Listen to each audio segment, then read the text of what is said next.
দেখেন আমাদের উপর অতর্কিতভাবে হামলা চালিয়েছে বিএনপির পোলাপাইন, আমাদের উপর অতর্কিতভাবে হামলা চালিয়েছে। এই যে আমাদের প্রার্থী হানিফ ভাইকে মারতে হয়েছে, আমাদের প্রার্থী হানিফ ভাই, আপনারা বিএনপির লোকেরা আমাদের অতর্কিতভাবে হামলা চালিয়েছে। আমাদের প্রার্থী হানিফ ভাই গাড়ি তুলেন ভাই, আমাদের ভাইকে মাথার মধ্যে বাড়ি মারছে।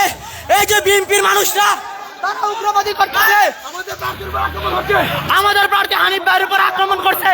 চাঁদপুর থেকে বিএনপির পোলাপাইনরা, বিএনপির এই ৪,০০০ দলরা আমাদের প্রার্থীর উপর হামলা করছে। আমাদের ৩ আসনের এমপি হানিফ ভাইয়ের উপর আক্রমণ করছে। আমাদের হানিফ ভাই আমাদের প্রার্থীর উপর অতর্কিতভাবে তারা হামলা করছে। আপনারা তারা যারা এখানে আছেন,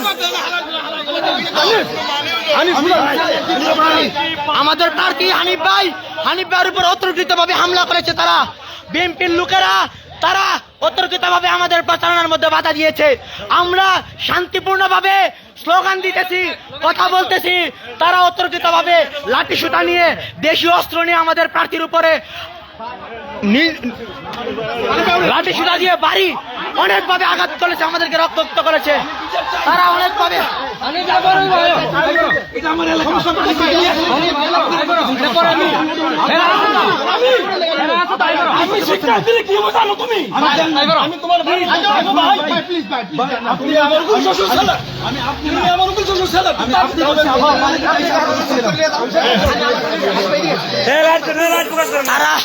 তারা আমাদের অনেকজন ভাইকে, প্রায় 15 থেকে 20 জন ভাইকে তারা লাঠি সুতা দিয়ে তারা পিটাইছে।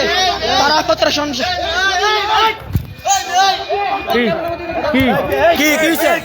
আমি মিডিয়ার লোক,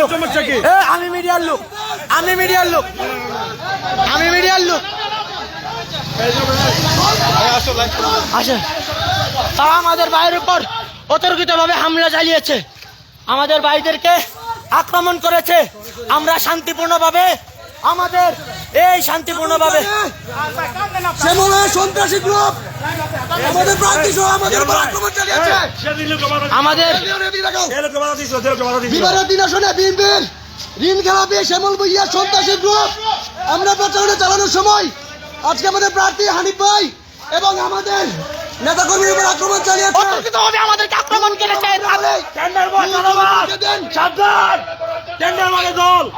তারা 100-150 পোলাপাইন নিয়ে আমাদের উপর, আমাদের ভাইকে রক্তাক্ত করেছে। তারা আমাদের শান্তিপূর্ণ আমাদের যেই প্রচারণা ছিল, তারা হঠাৎ করে লাঠি সুতা নিয়ে আমাদের উপর আন্দোলন করেছে, আমাদের ভাইদেরকে হ্যারাসমেন্ট করেছে নানানভাবে।